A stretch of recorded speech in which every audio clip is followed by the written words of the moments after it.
Hey everyone, welcome back to another little movie review. We are back, unfortunately not with Amelia's choice this week. Thanks for that, Stasi.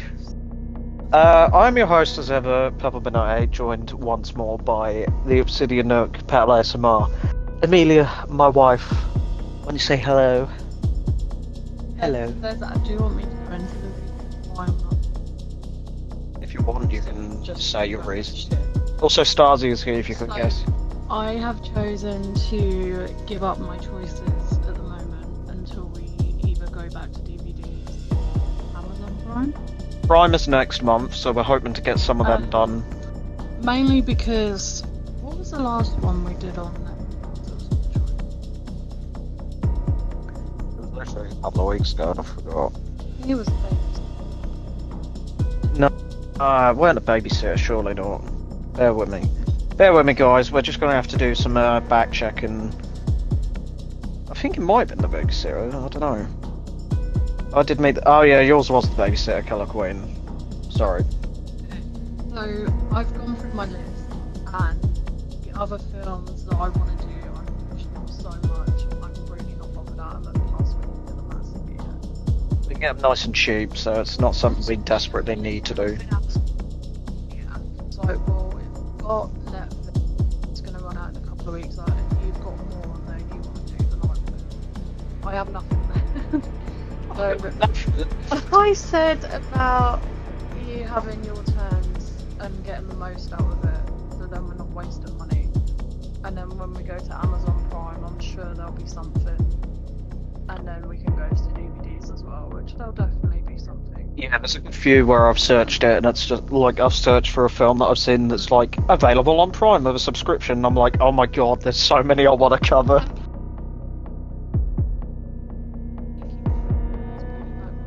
Thank you, Disney, for letting us password share. Unlike you, Netflix, you fucking cunts. Just get that out there. Anyway, but yeah, our Netflix subscription runs out soon, so we'll do some Prime next month. It's just mainly so we can make the most of it financially, so we didn't like pay for a month and barely use it. Yeah. So that's why I'm giving up. Well, I'm not giving up my turns. I'm just letting you do your reviews. It's not a bad thing. You picked it. I quite enjoyed it. Yeah, we'll get into that a little bit in a second, but we're going to be doing, depending on how much stuff we find on Prime next month. I've already found quite a few that I want to do that I've probably already forgotten about, but I'll remember in due time. We can't make a list at the moment because we don't have the account, so we can't sign in yet. But depending on whether or not we have loads of stuff to cover, or whether it's just a few we find, it could be that we have another Prime month, like this month, where it's just been like Netflix when we've done them, I should say. It's just the other thing is with Netflix, I don't know if you could say the same thing, but they don't add loads of new stuff anymore compared to a couple of years ago. Netflix has fell off. It's just very slow paced, always the same thing, and barely anything new. And quite frankly, I just don't see the point in paying for it. No, people. I think somebody else who we spoke to at Volunteer agreed with us, didn't they? She said the same thing. They don't add enough stuff on anymore. And they keep increasing their price like they're allowed to. Well, they can, but it's not worth the increase in price. I mean, I love the TV shows, but I've seen them, and it's like there's only so many times you can watch stuff. Do you know what I mean? Yeah, we were kind of hoping we could catch up on Brooklyn Nine-Nine, but we kind of haven't. No.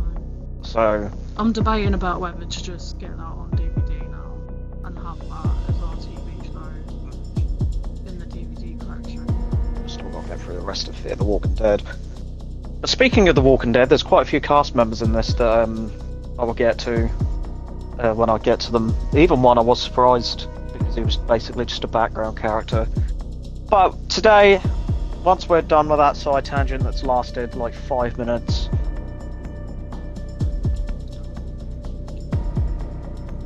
Really? 5 stars? That's rare. The highest you can get in the book community, by the way, go. It's 5 stars.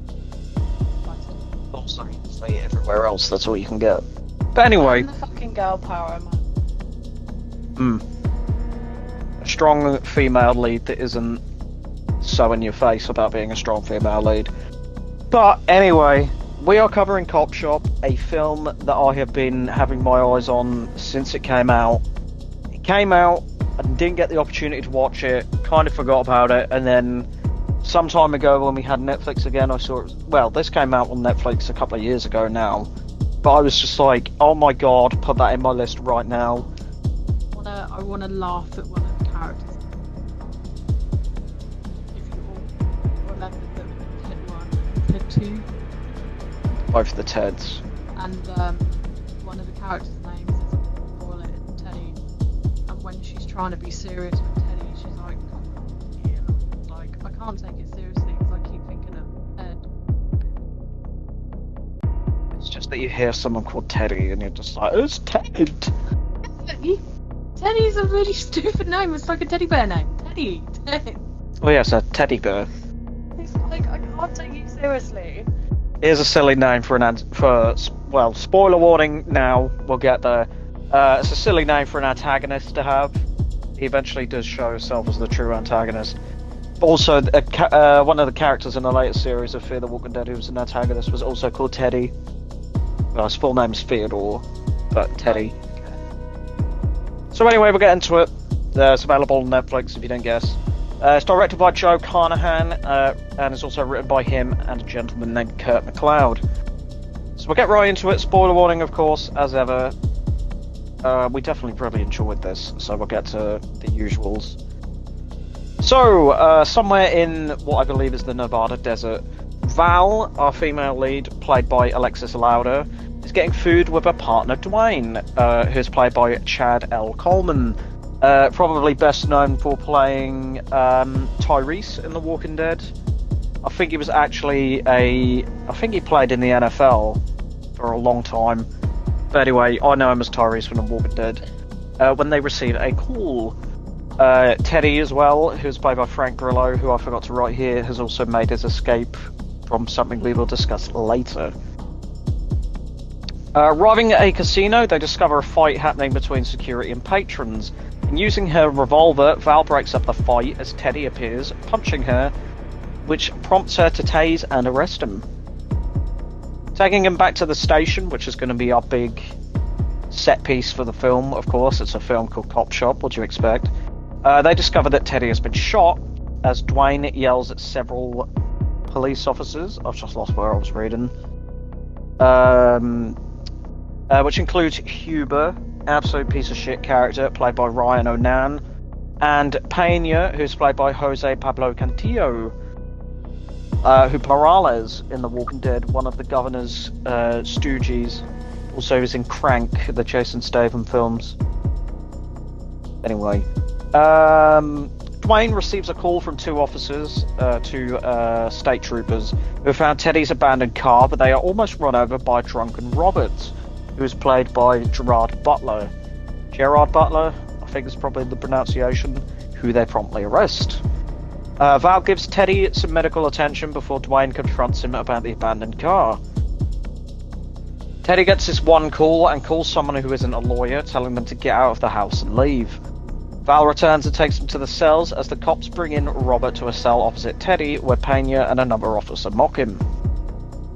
Robert mimics Teddy's movements and speech before revealing that of course he isn't drunk and is a hitman there for Teddy.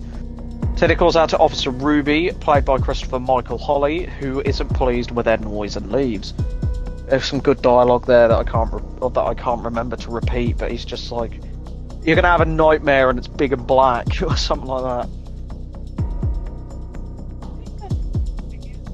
Weirdest thing is at the beginning of the film, I noticed is there was like when they bought have you gone past when they bought him?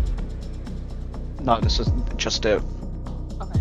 So when they bring him in and they're talking to him, he's like turned around and he's facing the door.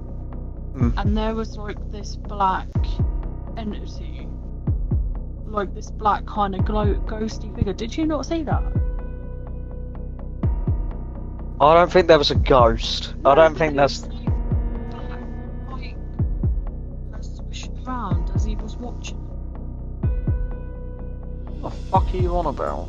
I'm now going to have to go and show him after this, because you missed it, clearly. I think it was probably just a mistake or something they left in. I generally can't tell if it was like deliberately left in there or if the editing team did a shit job on that frame. I don't know, it could have been anything, it could have just been a shadow or anything. Anyway, enough about your random fucking hippy-dippy woo shit. Robert reveals the person Teddy called is his ex and child, with Teddy remarking that Robert can't do anything to him as he's in a police station. Hubert takes out a duffel bag after receiving a text, taking it and emptying fake drugs and loading it with the real drugs. The fact that nobody is suspicious about him, despite him, like... He is the most suspicious looking police officer I've ever seen. He's like constantly nervous and like scared of everything. It's... yeah. How no one but like thinks that he's suspicious. Huber is interrupted by Barnes, played by Kyrie Lyman, who is worried and offers his support.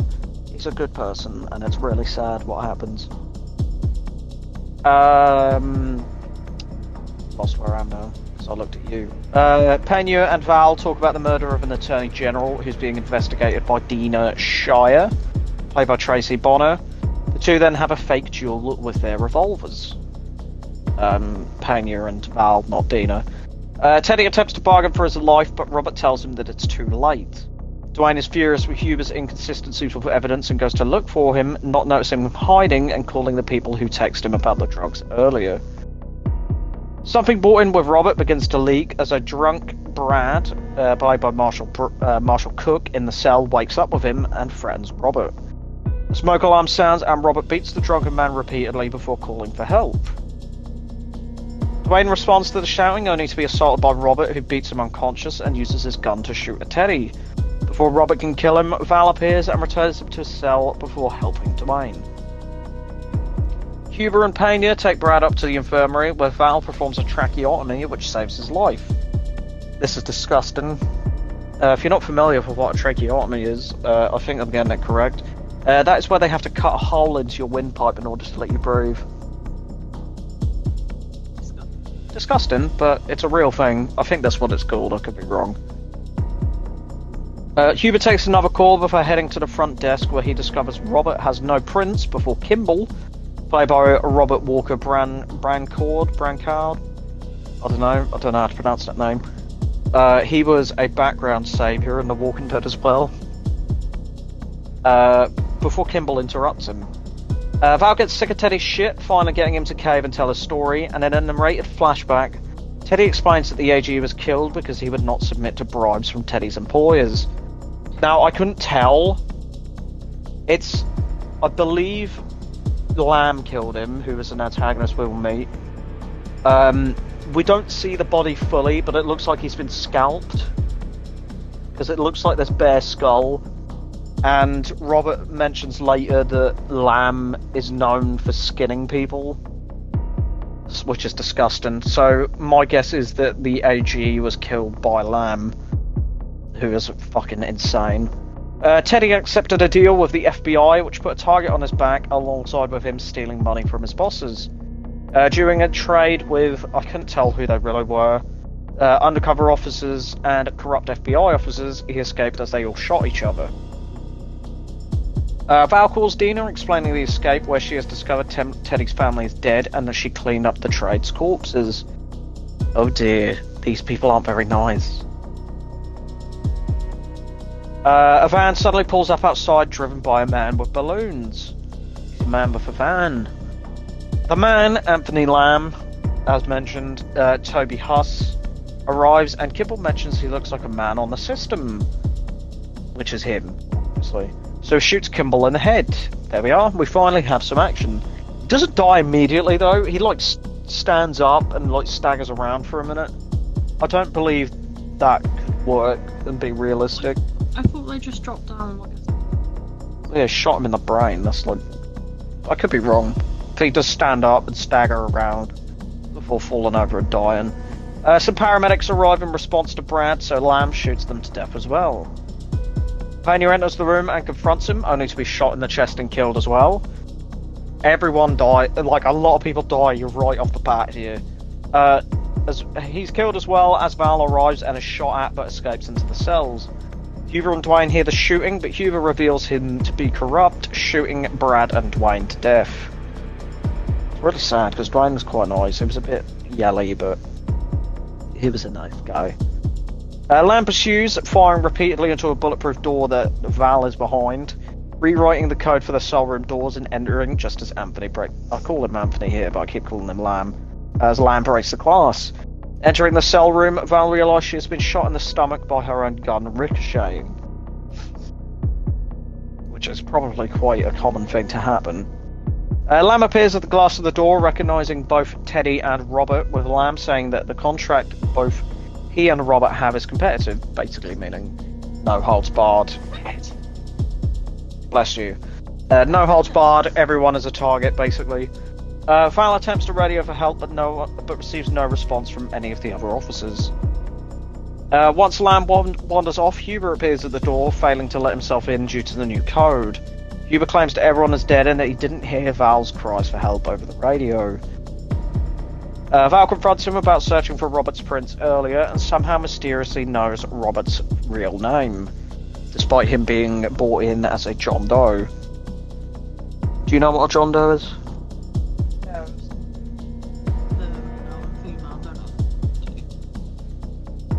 Genuinely, I'm surprised you know that, but wow. I was expecting you going, no, I don't know what that means. Yeah, it's like...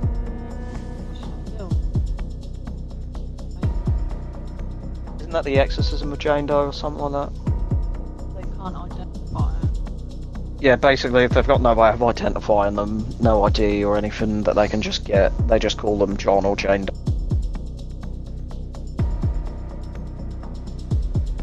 Doe. You're not constantly fake. You just have very specific knowledge about nonsense. Anyway, Huber then shows his true self, revealing himself as a coward to Val and that he killed Dwayne. Lamb, who stood just next to him, mocks them briefly before leaving with Huber. Huber and Lamb then plan on blowing a hole in the wall in order to get their hands on Teddy. Val begins to succumb to a gunshot, prompting both men to beg to be let out as the wall begins to take hits from Huber and a sledgehammer. Lamb makes fun of Huber's weight, which gets him to press on.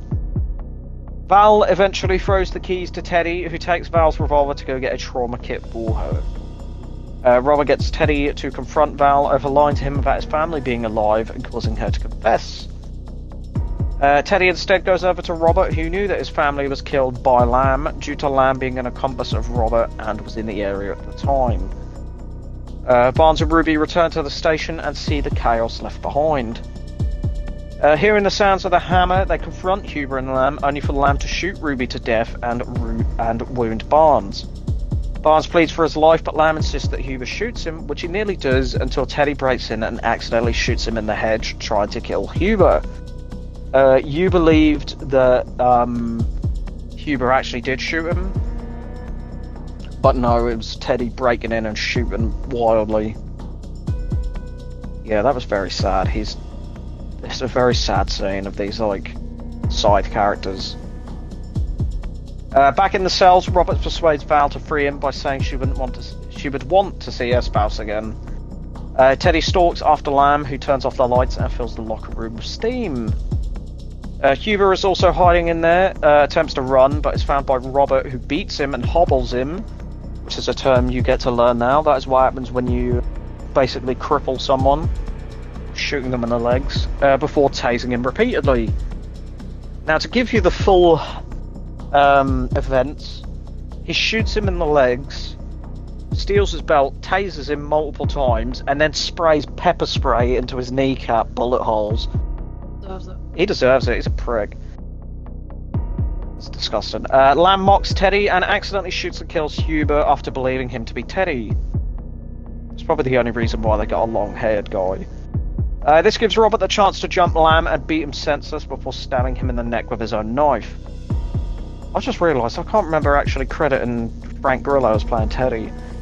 Anyway, Frank Grillo, he is probably best known for his roles in The Purge and Crossbones in the MCU. There you go. I do apologise if I didn't do it earlier. If not, I'm just sounding mental. So yeah, he jumps Lamb. Robert jumps Lamb and beats him senseless before stabbing him in the neck with his own knife.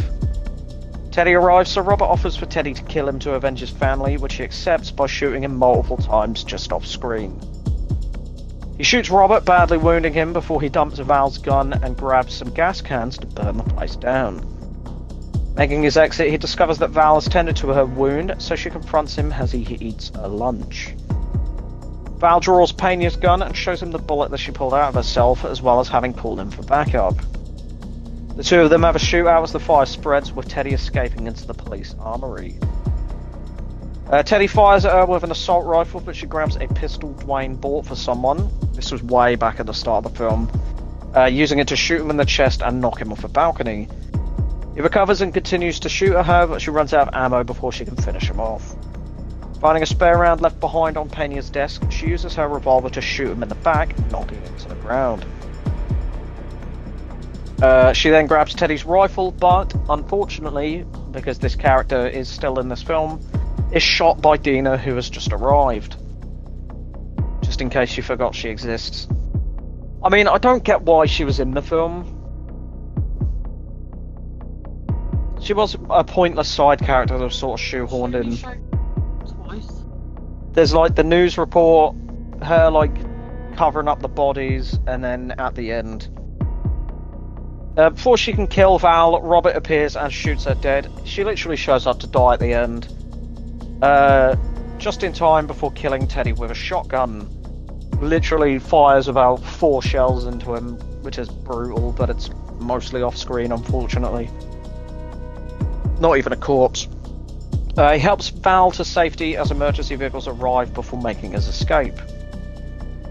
Robert calls someone about completing his contract as Val takes control of the ambulance she's in to pursue Robert. The film ends with the two of them listening and singing along to the same song, which, may I also add, is one that Lamb was singing earlier to tease them, which is a nice little callback. And there you go. I can breathe now that we've finished.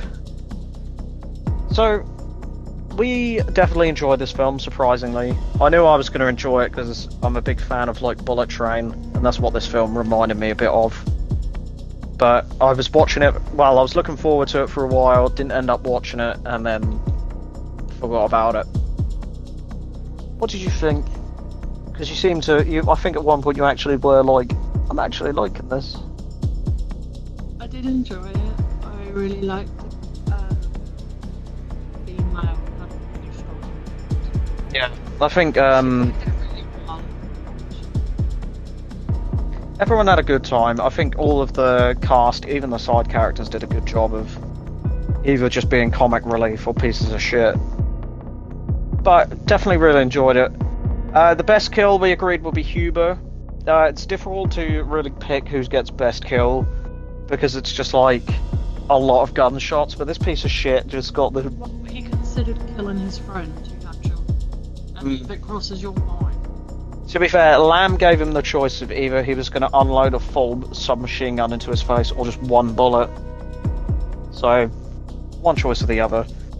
But he was a piece of shit who got a lot of people killed because he is greedy. Worst kill can go to the cops in the shootout, I think. Mainly just because some of them even died off screen completely. But yeah, other than that, that is our full review of CopShop. Are there any extra thoughts you want to give up?